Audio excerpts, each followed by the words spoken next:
Sandeep sir, अब आज एकदमै निर्णायक खेल थियो तपाईँको लागि। सेमिफाइनल पुग्ने एउटा सुन्दर मौका थियो होइन। त्यो चाहिँ मौका गुमाउनु हो। 4-1ले नै खेल हार्नुभयो होइन। खेल आज कहाँनिर बिग्रियो? अब होइन, खेल बिग्रिनु भन्दा पनि अब केटाहरूले राम्रै खेले, सबैले आफ्नो 100% दिए। त्यही हो, तालमेल मिलेन। अब मैले जुन रणनीतिमा खेलाएको थिएँ केटाहरूलाई अब सकेनन् भनौँ। अब केटाहरूले त आफ्नो 100% दिए। केटाहरूबाट कमी कमजोरी केही छैन, सब राम्रो खेल्यो उनीहरूले। अब त्यही हो भनौँ। सुरुको पहिलो हाफमै 5 मिनटमा गोल भयो, त्यसपछि 7 मिनटमा गोल भएको छ। त्यो दबाब पनि भयो कि 3-0ले तपाईँहरू पहिलो हाफमै पछाडि पर्नुभयो होइन। त्यसले पनि दबाब सुरुवात नै उहाँहरूले क्रिएट गर्न सक्नुभयो। त्यो चाहिँ अझ दबाब भएको टिमलाई। अब 5 मिनटमा गोल खायो भनौँ, 5-7 मिनटमा 2 गोलको लिड भयो अपोनेन्ट टिमको। अनि त्यसपछि अब केटाहरू आत्तेर बल पोजिसन पनि गुमाए। त्यो गोल पनि डिफेन्स र किपरको तालमेल नमिलेर अब भयो भनौँ।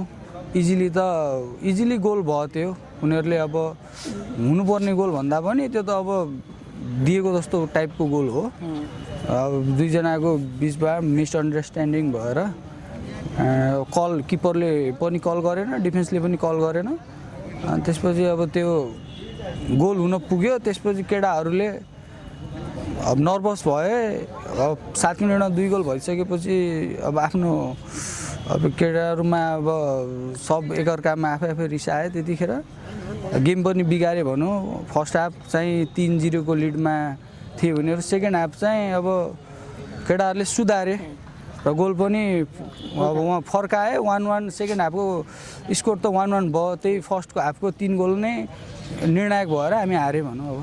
अब तपाईँहरूलाई उपाधि दावेदारको रूपमा पनि हेरिएको थियो कि भारत स्पोर्ट्सप्रति क्लब चाहिँ राम्रो टिम छ, अब किनकि होम ग्राउन्ड पनि हो, तपाईँलाई त्यो एडभान्टेज पनि हुन्छ भन्ने गरिएको थियो।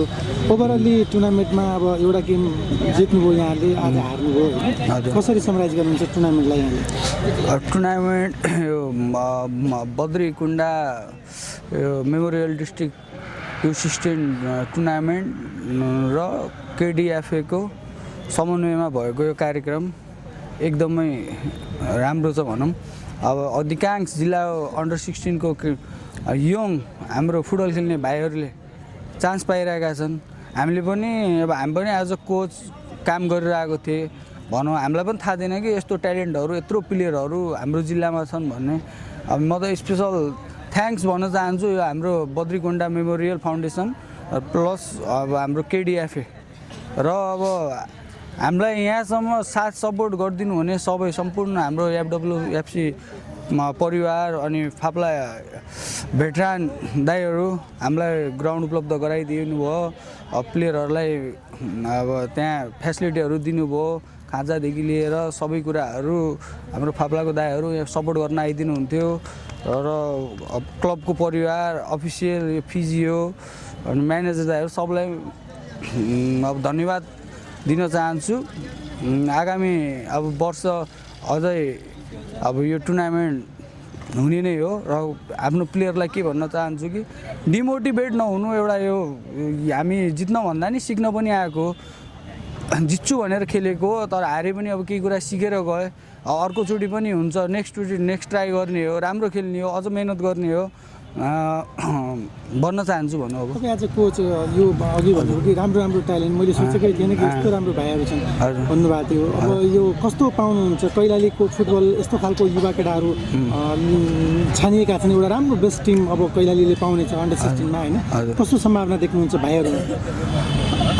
सम्भावना चाहिँ अब छ भन्नु भाइहरूको, किनकि एज अ म पनि प्लेयर हो। मैले पनि एकदम जुनियर लेभलदेखि गेम खेल्दै आएर सिनियर लेभल A डिभिजन भन्नुसम्म त्यहाँसम्म पुगेँ। त्यसपछि मैले कोच लाइनतिर आएँ, कोचको सर्टिफिकेट लगेर अहिले कोचिङ गरिरहेको छु भनौँ।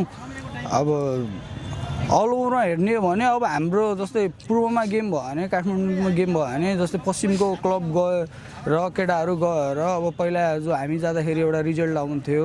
अब अहिले त पहिला अब हामी जाँदाखेरि कोचहरू पनि थुप्रै थिएनन्। अहिले त पालिकामा पनि अब कोचहरू छन्, थुप्रै पालिकामा, अधिकांश नभए पनि थुप्रै पालिकामा कोचहरू छन्।